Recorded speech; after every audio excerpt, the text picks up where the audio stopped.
Ito, si Jody, gagamutin ng daddy niya.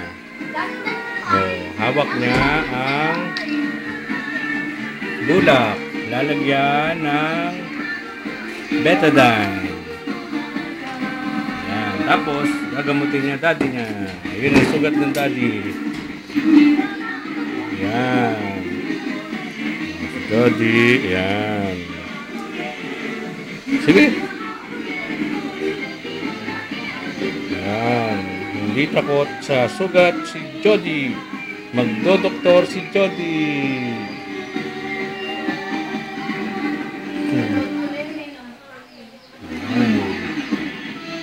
Sige.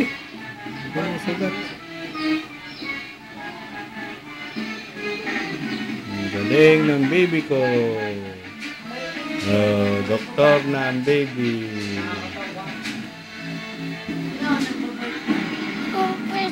Okay na?